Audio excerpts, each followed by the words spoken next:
하나님 주시는 말씀 열왕기하 14장 7절부터 14절까지 말씀입니다. 교독하겠는데요, 제가 7절 먼저 읽겠습니다. 아마샤가 소금 골짜기에서 에돔 사람 10,000명을 죽이고 또 전쟁을 하여 셀라를 취하고 이름을 욕두엘이라 하였더니 오늘까지 그러하니라. 아마샤가 예후의 손자 여호아스의 아들 이스라엘의 왕 요아스에게 사자를 보내 이르되 오라 우리가 서로 대면하자 한지라. 이스라엘의 왕 요아스가 유다의 왕 아마샤에게 사람을 보내 이르되 레바논 가시나무가 레바논 백향목에게 전가를 보내어 이르기를 너의 딸을 내 아들에게 주어 아내로 삼게 하라 하였더니 레바논 들짐승이 지나가다가 그 가시나무를 짓밟았느니라. 내가 에돔을 쳐서 파하였으므로 마음이 교만하였으니 스스로 영광을 삼아 왕궁에나 내 집으로 돌아가라. 어찌하여 화를 자초하여 너와 유다가 함께 망하고자 하느냐 하나 아마샤가 듣지 아니하므로 이스라엘의 왕 요아스가 올라와서 그와 유다의 왕 아마샤가 유다의 베스메스에서 대면하였더니 유다가 이스라엘 앞에서 패하여 각기 장막으로 도망한지라. 이스라엘 왕 요아스가 베스메스에서 아하시아의 손자 요아스의 아들 유다 왕 아마샤를 사로잡고 예루살렘에 이르러 예루살렘 성벽을 에브라임 문에서부터 성 모퉁이 문까지 400규빗을 헐고 함께 있습니다. 또 여호와의 성전과 왕궁 곳간에 있는 금, 은과 모든 기명을 달취하고 또 사람을 볼모로 잡고서 사마리아로 돌아갔더라. 아멘. 여러분 주부에 보시면 설교 요약과 흐름이 나와 있습니다. 참고하시면서 저희가 설교를 듣도록 하겠습니다. 자, 오늘 본문에 등장하는 남쪽 유다의 왕의 이름이 아마샤입니다. 아마샤의 아버지의 이름이 뭐였죠? 요아스입니다. 그러니까 남쪽 유다 요아스 왕을 우리가 여러 주 살펴보았는데요, 그 아들 아마샤의 이야기예요. 자, 그럼 남쪽이 아마샤 왕이라면 북이스라엘의 왕의 이름은 무엇이었을까요? 요아스입니다. 그러니까 이름이 막 왔다리 갔다리 합니다. 헷갈리시면 안 됩니다. 자, 오늘부터는요, 북쪽이 요아스 왕이에요. 남쪽이 요아스의 아들 아마샤 왕의 이야기입니다. 자, 오늘 본문에는 어떤 사건이 기록이 되어 있는가 하면 남쪽 아마샤 왕이 에돔을 정복합니다. 그리고 북쪽 요아스 왕에게 소위 이 전쟁을 건 거예요. 한판 붙자고. 그랬더니 요아스 왕이 아마샤에게 까불지 마라 이렇게 경고를 하는데 아마샤 왕이 계속 한판 붙자고 하니까 요아스 왕이 군대를 데리고 와서 붙었어요. 그리고 아마샤 왕이 패했습니다. 포로로 잡혔어요. 그리고 요아스가 예루살렘까지 들어가서 예루살렘 성벽을 많은 부분을 허물고 예루살렘 성전의 많은 것들을 가져갔다 하는 이런 그 내용을 담고 있습니다. 자, 오늘 우리가 열왕기하 이 내용을 보면서 도대체 아마샤는 무슨 생각으로 요아스에게 전쟁을 신청했을까? 왜 한판 붙자는 이런 그 어리석은 결정을 하게 되었을까 하는 그 질문을 사실은 하게 되거든요. 오늘 본문에는 지금 이 사건에 대한 배경이 전혀 없어요. 그냥 그랬다 하는 그런 그 팩트만, 역사적 사실만 기록을 하고 있는데 오늘 이 본문이 왜 이런 일이 있었는지를 역대하 25장에서 이야기를 해주고 있습니다. 그러니까 열왕기하 14장의 역사적 배경은 어디 있느냐 하면 역대하 25장에 있습니다. 자, 그래서 우리가 역대하 25장을 보면 어떤 내용이 있느냐 하면 남쪽 유다와 아마샤가 에돔을 정복하기 위해서 30만 명의 군사를 모았습니다. 유다 땅에서 자기 백성 중에 30만 명을 군사로 모았는데 가만히 생각해 보니까 이 30만 명으로 에돔을 완전히 정복할 자신이 없는 거예요. 그래서 은 100달란트를 주고 북쪽 요아스 왕에게 은 100달란트를 주고 북이스라엘의 군사 10만 명을 용병으로 데리고 옵니다. 그래서 유다의 군사 30만 명과 북이스라엘의 군사 10만 명으로 에돔을 치러 가려고 하는데 무슨 일이 일어났느냐 하면 한 선지자가 일어났습니다. 하나님의 사람 선지자가 일어나서 뭐라고 이야기를 하냐면, 북쪽 이스라엘은 보세요, 여로보암 금송아지 섬기죠. 아합은 바알과 아세라를 섬기잖아요. 우상 섬기는 나라 군대 데려다가 왜 우리가 함께 전쟁을 하냐, 이 전쟁을 하나님이 안 도와주신다. 그러니까 용병을 돌려보내고 우리끼리 가자, 하나님이 도와주시면 우리 이긴다, 돌려보내고 우리 백성으로 싸워도 하나님이 도와주실 거기 때문에 이길 거다, 이런 이야기를 한 거예요. 자, 여러분이 아마샤 왕이라고 한번 생각해 보십시오. 전쟁에 이겨야 되잖아요. 확신이 없어서 용병을 데려왔단 말입니다. 하나님의 사람이 돌려보내라 그래요. 자, 그러면 돈은 이미 줬죠. 돌려보낸다고 돈을 돌려받을 수 있는 것도 아닐 거고 고민이 되는 거죠. 고민을 하는데 선지자가 또 뭐라고 이야기를 하냐면, 역대하 25장 9절에 보니까 이 하나님의 사람이 뭐라고 말하냐, 하나님이 능히 이보다 많은 것을 왕에게 주실 수 있습니다. 은 100달란트 준 거 잊어버려라. 우리 하나님은 훨씬 더 많은 것을 왕에게 주실 수 있는 하나님이다. 미련을 버리고 그냥 가자. 자, 그래서 아마샤가 이 선지자의 이야기를 듣고 이스라엘에서 빌려온 용병 10만 명을 이스라엘로 그냥 돌려보냈습니다. 그리고 유다 군대만으로 에돔을 치러 갔는데요, 오늘 본문 우리 제일 첫 절 7절에 나온 것처럼 대성을 거둔 거예요. 에돔을 완전히 정복을 한 겁니다. 자, 근데 그 사이에 어떤 일이 있었느냐 하면, 여러분 30명을 데리고 에돔을 치러 가면 유다는 텅 비지 않겠습니까? 이스라엘 용병 10만 명은 자기들이 돈 받고 지금 싸우러 왔는데 돌려보내니까 무시를 받았다고 생각을 한 거예요. 그래서 이스라엘로 돌아가면서 뭘 했냐 하면, 돌아가는 길에 있는 유다의 성읍들을 그냥 약탈하고요, 선량한 백성 3,000명을 죽이면서 돌아간 거예요. 그럼 여러분 생각해 보십시오. 아마샤 입장에서는요, 돈은 돈대로 나가요. 용병을 써먹지도 못했는데 거의 돌아갔으면 그것도 사실은 배가 아플 텐데, 돌아가면서 그냥 이 성들을 약탈을 하고 선량한 백성 3,000명을 죽였으니 마음이 얼마나 상하겠습니까? 마음에 막 복수심이 막 부글부글 올라오지 않았겠습니까? 더군다나 이런 상황에서 자기 군대만으로 에돔을 완전히 정복했어요. 대성을 거뒀습니다. 이렇게 이기고 나니까 마음에 어떤 마음이 들었을까요? 자신감이 들었겠죠.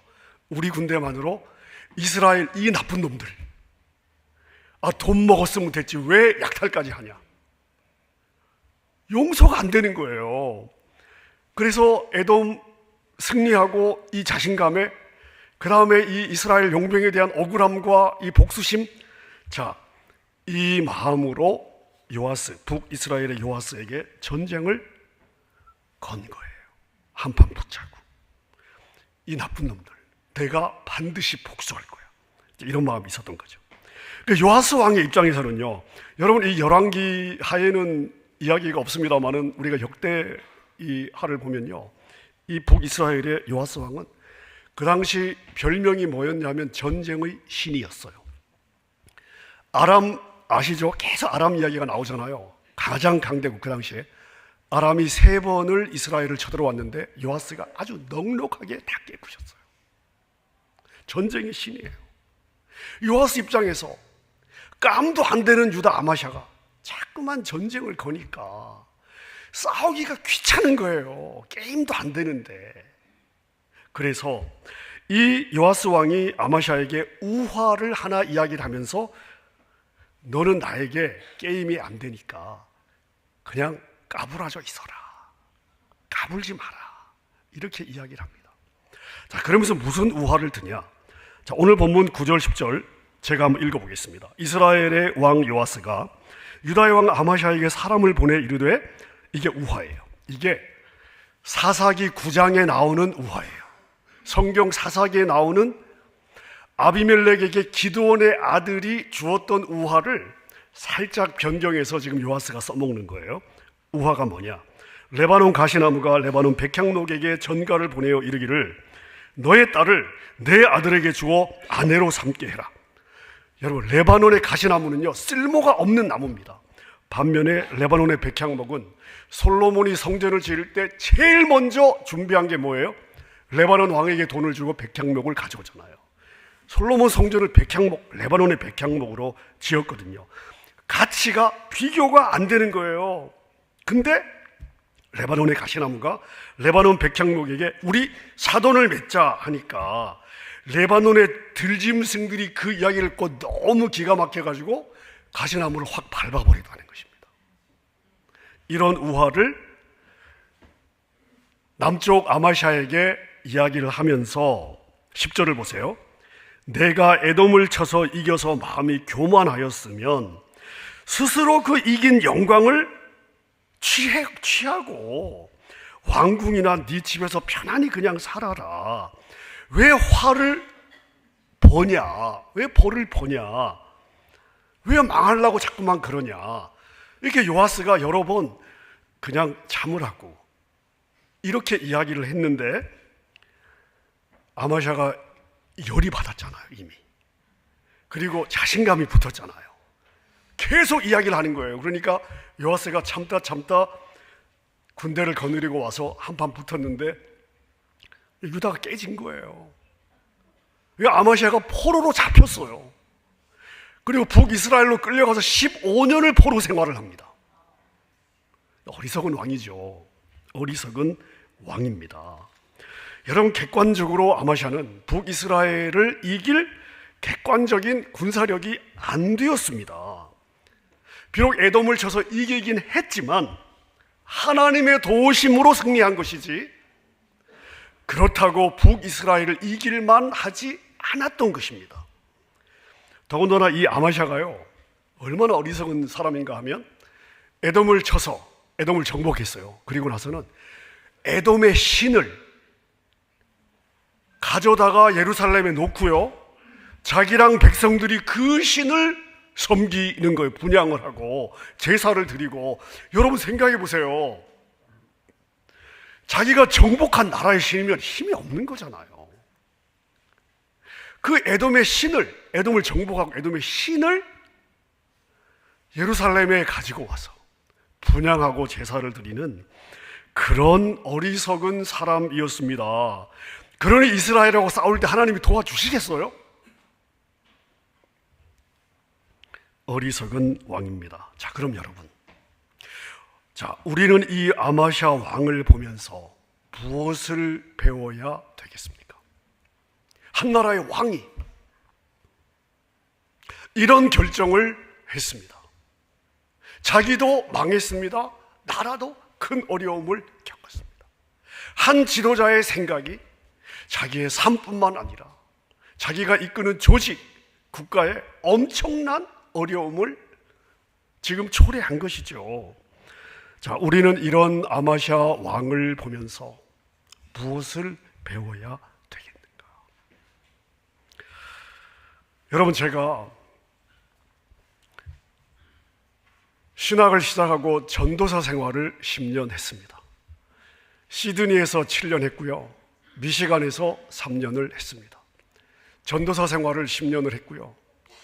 그 다음에 한 교회에서 부목사로 10년을 섬겼습니다. 그러니까 제가 담임 목사 되기 전에 20년간 부사역자 생활을 한 거예요. 부사역자 생활을 하면서 제 위로는 담임 목사님이 계시고 또 제가 주어진 사역들을 하잖아요. 동료 목회자들이 있잖아요. 이렇게 20년간 부사역자 생활을 하면서 나름대로 제가 배운 게 많아요. 깨달은 게 많습니다. 내가 앞으로 목회를 하게 된다면 이런 부분들은 꼭 해야지. 이런 부분들은 절대 하면 안 되겠다. 내가 이런 부분들은 조심해야 되겠다. 이렇게 20년 동안 부사역자를 생활을 하면서 나름대로 깨달은 것들을 제가 틈틈이 메모하고 시간이 나면 정리해 둔 게 있습니다. 제가 지난 18년 동안 담임 목사로 교회를 섬기면서 제가 가장 많이 열어본 파일이 제가 20년간 부사역자 생활을 하면서 정리해둔 이 파일이었어요. 제가 열왕기하를 묵상을 하면서 계속 그 20년 동안 제가 정리해둔 큰 제목으로 18개예요. 참 많이 보게 되더라고요. 특별히 이번 한 주간 이 아마시아 왕을 묵상을 하면서 또 한 번 제가 그 파일을 열어서 읽어보면서 이 내용을 아마시아 왕에게 적용해 본 거예요. 야, 아마시아 왕이 오늘 내 노트에 있는 이 파일에 있는 이 내용을 좀 숙지를 하고 자기의 삶에 적용을 했더라면 얼마나 좋았을까. 이런 어리석은 결정을 하지 않았을 텐데. 이런 생각을 하면서 사실은 여러분 그렇잖아요. 니나 잘해가 아니라 내가 잘해야 되잖아요. 이 파일의 내용을 또 한 번 제 자신에게 적용해 볼 수 있는 그런 시간을, 기회를 가졌습니다. 여러분, 제 노트에 이런 내용이 있어요. 큰 제목이 18개예요. 제가 정리해 놓은 게. 그 중에 하나가 뭐냐? 감정이 격할 때는, 생각이 하나로 몰아갈 때는 절대 중요한 결정을 내리지 마라. 똑같은 결정을 내리더라도 감정이 가라앉은 후에, 마음이 평안할 때, 마음이 안정되어 있을 때에 내려야 한다. 이런 내용들이 있습니다. 자, 여러분, 아마시아 왕을 이 상황을 여러분이 그때로 돌아가서 한번 생각해 보세요. 아마시아가 에돔을 치고 돌아와서 북쪽의 요아스 왕에게 계속 전쟁을 걸 때 한판 붙자. 요아스가 야야야 참어. 너는 게임이 안 돼. 참어. 붙자니까. 자, 이렇게 오고 갈 때 유다의 신하들, 아마시아의 신하들, 아마시아의 장군들을 생각해 보세요. 그들은 유다의 군사력으로 이스라엘을 이길 수 있다고 생각했을까요? 정상적인 사고를 했다면 우리 군사력으로는 이스라엘을 이길 수 없다라고 판단을 했을 것입니다. 전쟁은 장군들이 하는 거잖아요. 그 장군들이 군사력 뻔한데 몰라요? 알았을 겁니다. 자, 그러면 그 신하들이 아마시아 왕을 말렸을까요? 안 말렸을까요? 저는 말렸을 거로 봅니다. 말렸을 거예요. 너무 중요한 일이잖아요. 백성이 죽는 일이잖아요. 군대가 죽는 일이잖아요. 죽여야 되는 일이잖아요. 이 장군들 중에 많은 사람들은 왕을 말렸을 것입니다. 근데 전쟁을 했잖아요.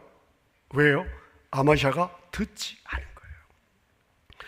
여러분, 제가 주보를 이제 만들 때 설교 제목을 교만은 패망의 선봉이라고 잡았는데, 자, 오늘 여러분께서 주의 깊게 자막을 보셨다면 처음에 주보의 제목하고 다르네? 이걸 느끼셨을 거예요. 못 느끼셨어도 괜찮고요. 제가 자막의 제목을 바꾼 이유가 뭐냐 하면, 오늘 본문 안에, 열왕기하 14장 본문 안에, 자, 교만은 패망의 선방, 즉 교만하면 망한다는 거거든요. 근데 이 교만한 사람의 가장 대표적인 공통점, 교만한 사람들의 공통점, 교만한 사람들의 특징 하나가, 그 특징을 보여주는 한 단어가 오늘 본문에 있어요. 그래서 그 부분을 제가 자막에만 바꿔서 아침에 지금 올린 거예요. 여러분, 교만한 사람의 특징이 뭐냐면요, 고집이 세고요, 다른 사람의 말을 듣질 않습니다. 자, 근데 오늘 본문에 아마시아를 어떻게 표현하냐면요, 아마시아가 듣지 아니함으로. 저는 오늘 본문을 제가 수십 번 읽지 않았겠습니까? 설교 준비를 하면서 한 단어 한 단어를 묵상을 하지 않았겠습니까? 전체 오늘 본문의 내용 중에요, 가장 그냥 한 단어를 뽑아라 하면은 아마시아가 듣지 아니함으로. 이 교만한 사람의 공통점이고 특징입니다. 여러분, 제 노트 중에 이런 내용이 있어요. 제목 중에 하나예요. 나의 판단이나 의견을 말하기 전에 먼저 들으라. 그리고 제목 밑에 제가 깨달은 것들, 제 삶에서 절대 잊어버리지 말아야지 하고 이제 쭉 제가 왜 이 제목을 달았는지, 이제 이건 제 파일이거든요. 어디서 뭐 나누는 게 아니라. 그 밑에 제가 이런 내용들을 달아놨어요. 이미 목사가 자신의 의도를 먼저 밝히면 성도들은 웬만하면 그 목회자의 의견을 존중해 주려는 마음들이 있기 때문에 설사 다른 생각이나 의견이 있어도 말을 하지 않는다. 그럼 목사가 들어야 할 중요한 것들을 놓치게 된다. 그리고 제가 밑줄을 그어서 몇 문장을 더 적어놨습니다. 목사가 말이 많으면 들을 귀는 얇아진다. 가능하면 입을 닫고 귀를 활짝 열어라. 성도들을 가르치려고 하지 말고 들으려고 해라. 여기에 제가 밑줄을 긋고요, 별표를 한 10개를 해놨습니다. 이게 잘 안 되거든요. 또 제목 중에 이런 게 있습니다. 목회자가 보지 못하는 부분이 있다는 것을 항상 기억해라. 자, 우리 여러분 중에 사장님들 계시죠? 뭐 구멍가게든 아니면 회사든 규모가 어떻든 자기 이 직원을 두고 기업을 하시는 분들, 이 자기 회사를 하시는 분들이 있을 거예요. 사장님 눈에만 보이는 게 있습니다. 그죠? 직원들은요, 여러분, 죽었다 깨나도 안 보여요. 사장님 눈에만 보여요. 그런 게 있죠. 근데요, 모두가 아는데요, 사장님 눈에만 안 들어오는 게 있어요. 다 알아요. 사장님만 몰라요. 그게 놓치는 거예요. 그게 놓치는 거예요. 성도들의 기본 마음은 목회자가 불편할 수 있는 쓴소리는 가능하면 안 하려는 경향이 있다. 제 노트예요. 그건 누군가가 말해주지 않는 한 알기가 어렵다. 제목 중에 하나입니다. 목사에게 와서 피드백을 주는 성도를 귀하게 여겨라. 여러분, 성도는요, 웬만하면 목사에게 와서 이야기 안 합니다. 목사를 찾아와서 뭔가 이야기를 한다면요, 그 성도는요, 참을 만큼 참았다가 더 이상은 아니다. 그래서 와서 이야기를 하는 거예요. 이런 경우는 그냥 무조건 들어야 돼요. 귀를 활짝 열고 무조건 들어야 돼요. 동의가 안 돼도 들어야 돼요. 듣고 곰곰이 씹어 먹으면 반드시 유익이 있어요. 더군다나 누가 와서 피드백을 주냐 하면요, 교회나 목사를 아끼거나 사랑하지 않으면요, 와서 얘기 안 해요. 와서 이야기를 하는 사람은 교회를 아끼기 때문에, 그 목회자를 아끼기 때문에 와서 말하는 거예요. 그래서 그 마음에 먼저 감사해야 돼요. 이게 제 노트의 내용이에요. 여러분, 이렇게 제가 18가지 제가 부사역자 시절에 20년 동안 제가 사역을 하면서 이거 내가 앞으로 목회 꼭 염두에 둬야 되겠다, 이렇게 적어놓은 큰 제목 18개가 다 끝난 후에 제가 그 밑에 이런 내용을 적어놨어요. 이건 사실 제가 가끔씩 새가족반 때 나누는 내용이기도 한데, 시간이 있으면 나누고 없으면 안 나누는 내용이기도 한데요. 여러분, 저는 사람에게, 목회자를 떠나서 사람에게 제일 중요한 게 뭐냐? 저는 열린 사고와 배우려는 마음이다 라고 생각하고 있습니다. 제가 97년도에 부목사 생활을 시작했어요. 풀타임으로 10년 전도사 생활 끝내고 유학 생활 끝내고 처음으로 이제 97년도에 부목사 풀타임으로 부목사 생활을 시작을 했는데요, 98년도에 제가 교육 목사를 맡게 되었습니다. 근데 우리 교육부에 영어부터 대학부까지 학생이 한 1000명 정도 되었고요, 교육부 교육목사 언더케어를 받는 우리 전도사님들이 한 15명 정도 있었습니다. 그 15명이 3분의 1은 여기 파사데나에 있는 풀로 출신이고요. 풀로에서 신학 공부를 하고 있었고, 3분의 1은 라미라다에 있는 탈봇에서 공부를 하고 있었고요. 나머지 3분의 1은 에스컨디도, 샌디에고 쪽 웨스트민스터 신학교에서 공부를 하고 있었습니다. 자, 근데 제가 어느 신학교라고 구체적으로 말하지는 않겠습니다. 한 학교, 세 신학교 중에 한 신학교 출신에게서는요, 공통점이 있었습니다. 공통점이 있었어요. 똑똑해요. 명석하고요. 재능이 많고요. 설교를 잘해요. 아주 설교를 잘합니다. 자, 근데 그 신학교 출신이 예를 들어서 초등부라든지 부서가 많았거든요. 영어 중등부, 한어 중등부, 영어 고등부, 한어 고등부, 한어 대학부, 영어 대학부 부서가 많았단 말이에요. 근데 그 신학교 출신이 부서를 맡잖아요. 그러면 좀 있으면 그 부서의 베테랑 교사들이 그 부서를 떠나는 거예요. 교회는 부흥하는데 그 전도사님이 맡은 부서는요, 아이들이 줄어요. 교육 목사 입장에서는 이게 건선이 되는 거잖아요. 아니, 베테랑 교사가 이 이민교회 차세대 교육이 이렇게 중요한데, 아니 실력 있고 열정 있는 교사가 왜 떠나냐고요. 그래서 제가 만나서 집사님이 이 부서를 떠나면 어떡합니까? 섬겨주세요. 자, 그러면 그런 분들이 공통적으로 저에게 하는 이야기가 있습니다. 목사님, 우리 전도사님하고는요 대화가 안 됩니다. 이제 갓 대학 졸업하고 신학교에 들어가셨고 사역도 이제 거의 처음 하시는 분이신데, 우리 전도사님은요 교사들의 이야기를 듣는 법이 없습니다. 항상 자기가 옳답니다. 우리 전도사님하고 이야기를 하면 절벽에 대고 이야기하는 것 같습니다.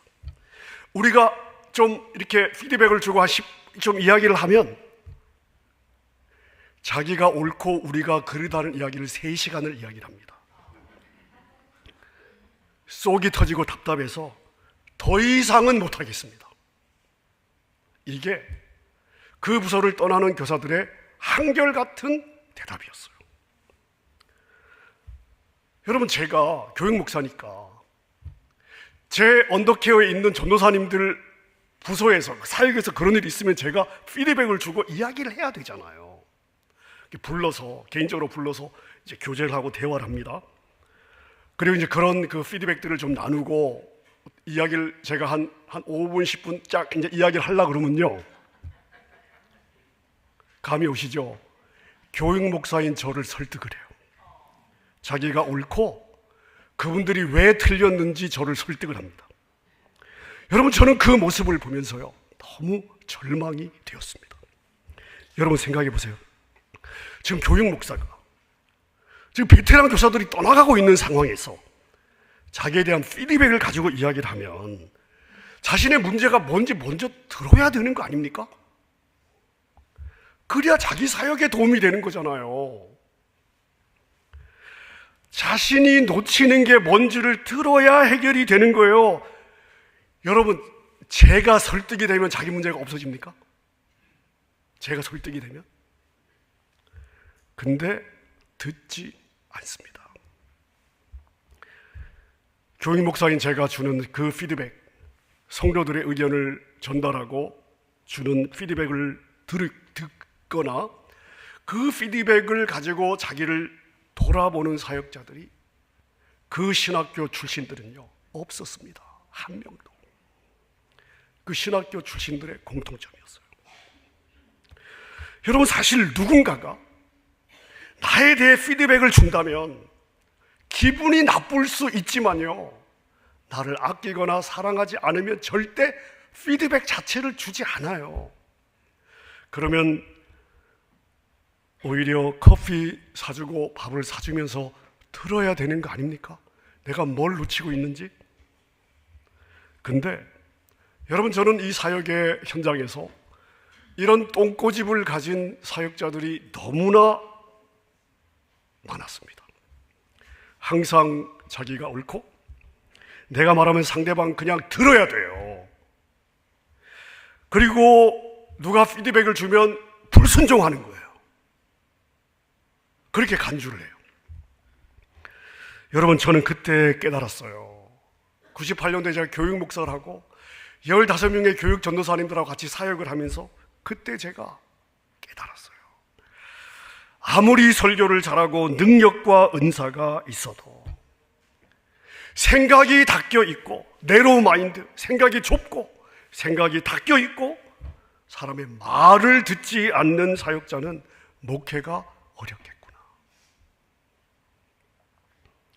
제 노트에 이런 내용이 있습니다. 고집은 스스로 자기 발목에 족쇄를 채우는 것과 같다.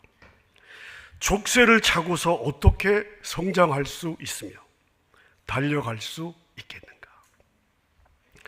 그리고 제가 밑에 솔로몬의 기도를 적어놨어요.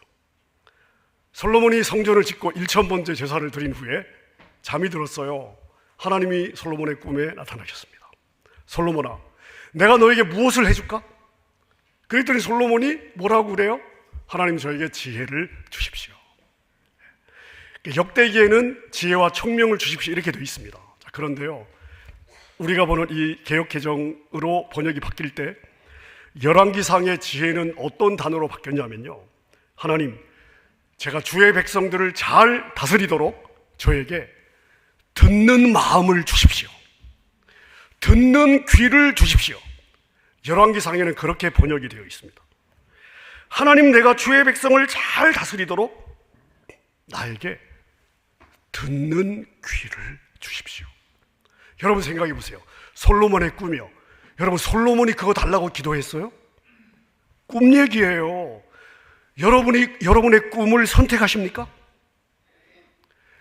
오늘 저녁에 이런 꿈을 꿔야지 하고 저녁에 꿈꾸시는 분 한번 손 들어 보십시오. 있으세요? 없죠? 여러분, 이거 꿈 이야기입니다. 솔로몬이 선택한 꿈이 아니에요. 솔로몬은 잤고요. 하나님이 꿈에 나타나셔서 솔로몬과 대화하신 거예요. 그럼 솔로몬이 하나님, 저에게 듣는 귀를 주십시오 라고 요청을 했다. 이 꿈 전체가 하나님이 주신 거잖아요. 그럼 하나님 백성의 지도자에게 가장 원하는 게 뭐냐? 솔로몬에게 가장 원하는 게 뭐냐? 내 백성을 잘 다스리려면 듣는 마음이 있어야 됩니다. 너 이거 꼭 가져야 돼? 하나님이 솔로몬에게 요구하시는 내용이지, 솔로몬이 자기가 꿈을 선택해서 요구한 게 아니에요. 하나님이 그만큼 이걸 중요하게 여긴다 하는 걸 우리가 배워야 되는 거죠. 여러분, 제가 부목사로 있던 10년 동안 교회가 컸어요. 부사역자들이 한 75명 정도 됐습니다. 그러니 제가 10년 있는 동안 제가 경험한 사역자들이 100여 명이 훨씬 넘겠죠. 제가 보니까요. 사람이 따르고 계속 성장하고 끝이 좋은 사역자들의 공통점이 뭐냐면요, 자기 고집을 부리지 않고요, 생각이 열려 있고요, 늘 누구를 통해서든지 배우려는 마음을 가진 사역자였어요. 제가 관찰을 하니까 그렇더라고요. 여러분, 이게 잘 되면 제가 안 적어놨겠죠. 어려워요. 그게 적어놓은 거예요. 왜? 너무 중요하니까. 인생의 성패를 결정할 정도로 중요한 내용이기 때문에 제가 그때그때 적어놓고 정리를 한 거예요. 여러분, 제가 말씀을 정리하겠습니다. 여러분, 제가 이렇게 설교를 하면서 제 마음에 두려움이 많아요. 여러분, 제 나이가 고집이 생기는 나이고요, 아집이 생기는 나이예요. 내가 좀 안다, 내가 옳다, 이런 그 생각의 함정에 딱 빠질 수 있는 시기로 제가 들어가고 있는 것 같습니다.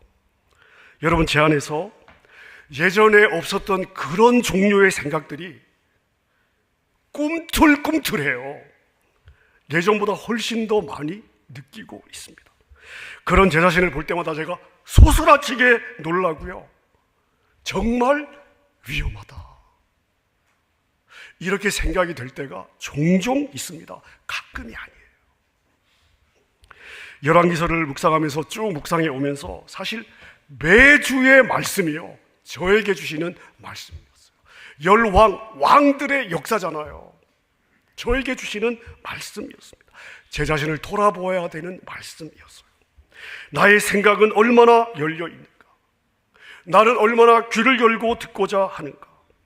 나는 주님 앞에 교만하지 않고 겸손하며 낮은 마음을 가지고 있는가?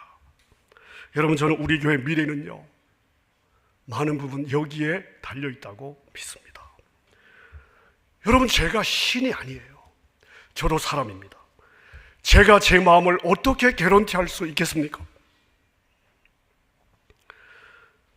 끝이 좋은 목회자가 되고 싶고요, LA 사랑의 교회 흘러가는 역사 속에 하나님이 저에게 맡겨진 이 구간을 섬길 때 그냥 마음의 소원은요, 끝까지 제가 초심을 잃지 않고 변질되지 않고 최선을 다해서 맡겨진 구간을 뛰고 싶은 마음이 간절합니다.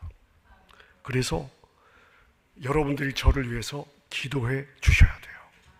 우리 1000번째 나가는 기도의 제목 중에 담임 목사를 위한 기도의 제목이 있어요. 그 기도는요, 매일 아침에 제가 저를 위해 사는 기도예요. 그 기도를 제가 여러분에게 부탁을 한 거예요. 1000번째 3주씩 돌아가는 반복되는 기도의 제목 중에 담임 목사를 위한 기도의 제목은요, 저의 기도의 제목이에요. 여러분들이 그 부분을 놓고 기도해 주셔야 돼요. 제가 주님의 마음을 잃지 않도록 기도해 주셔야 되고요, 제 섬김 속에 저의 죄성이나 저의 고집이 드러나면 안 되고, 제 섬김 속에, 제 사역 속에 주님의 성품이 드러나야 돼요. 정말 소원해요. 여러분도 가정의 리더이고 회사에서 중간 리더이든지 탑 리더일 수 있습니다. 여러분, 어떤 포지션에 있든지 성경이 주는 이 역사의 교훈들을 우리가 받으면 저는 반드시 유익하다고 믿습니다. 열린 사고, 배우려는 마음 중요해요. 우리의 삶의 열매는 능력에서 오는 것이 아니다, 재능에서 오는 것이 아니다, 바로 이 기본에서 온다고 저는 믿습니다. 여러분, 이 기본을 잘 저희가 우리의 삶에 적용하고, 그래서 삶의 열매, 섬김의 열매, 하나님이 이 마음을 받으시고 주시는 축복의 열매가 여러분 모두의 삶에 있으시기를 우리 주님의 이름으로 축원합니다. 우리 말씀을 생각하면서 같이 기도하겠습니다. 찬양하겠습니다. 여러분, 우리의 마음에 선한 것이 없습니다. 그래서 주님이 주님의 마음을 우리에게 채워 주셔야 돼요. 주님, 주님의 마음을 나에게 주십시오. 주님의 생각을 저에게 주십시오. 주님의 성품을 나에게 주십시오. 나를 통해 주님만 나타나게 해 주십시오. 나의 죄성과 고집을 꺾어 주십시오. 이 마음이요, 이 찬양의 가사에 우리의 그런 마음의 소원을 담고 우리 찬양하도록 하겠습니다. 보소서 주님, 나의 마음은 선한 것 하나 없습니다. 그러나 내 모든 것 주께 드립니다. 사랑으로 안으시고 날 새롭게 하소서. 보소서 주님, 나의 마음은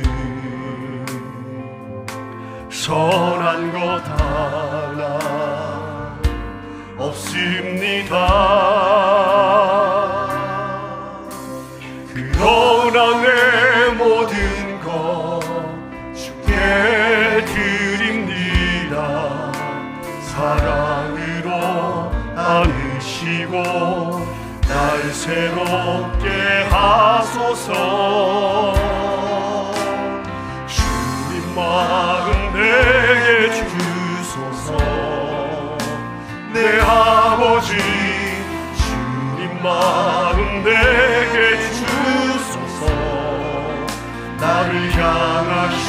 주님의 뜻이 이루어지도록 주님만 내게 주소서. 내게 사랑을 가르치소서. 당신의 마음으로 용서하게 하소서. 주의 성령 내게 채우사 주의 길 가게 하소서. 주님 당신 마음 주소서. 주의 성령 내게 채우사 주의 길 가게 하소서. 주님 당신 마음 주소서.